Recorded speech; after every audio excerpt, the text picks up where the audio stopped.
En 2003, c'est la première année, c'est le premier titre du Grand Chelem, mais pour moi, ça reste surtout l'année où il s'est bloqué le dos à l'échauffement avant son huitième de finale. De gros doutes chez nous, la presse qui bouillonnait. Le dimanche, le Middle Sunday est passé à essayer d'avoir des news. À l'époque, c'était Mirka qui gérait la presse, qui ne le gérait pas très bien.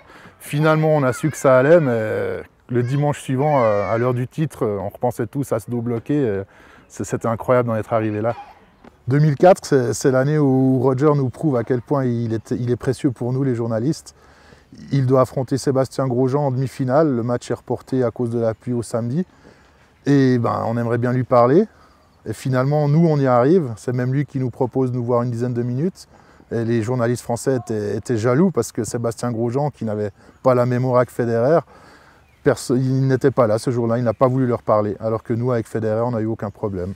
2005, c'est l'année de la sérénité à tous les niveaux. Pour lui sur le terrain, un parcours sans faille, une maîtrise absolue quasi du premier au dernier match.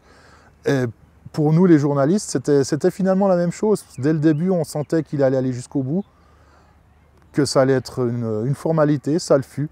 Et c'était un contraste impressionnant avec 2003, année où personne ne s'y attendait au départ, et même moi personnellement, le jour de la finale, j'ai pas pu m'empêcher de bondir de mon siège comme un supporter. C'était plus vraiment le cas 2 ans plus tard. 2006, c'est l'année du 4e titre. Tout le monde est à court de superlatifs, d'anecdotes croustillantes ou différentes.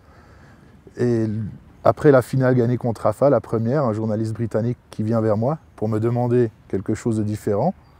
Je dois réfléchir. Et me revient à l'esprit le fait que Roger Federer n'est pas le sportif suisse de l'année.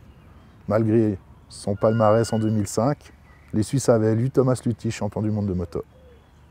2007, c'est une réponse superbe à une question que je lui pose en conférence de presse concernant la balle de match. La balle de match, c'est un long échange, un lob de défense de Rafa, Roger qui doit claquer un smash pour conclure. Et je lui demande, mais à quoi tu pensais au moment d'avoir mis ce smash? Sa réponse fut géniale, j'aurais vraiment eu l'air con de rater ce coup.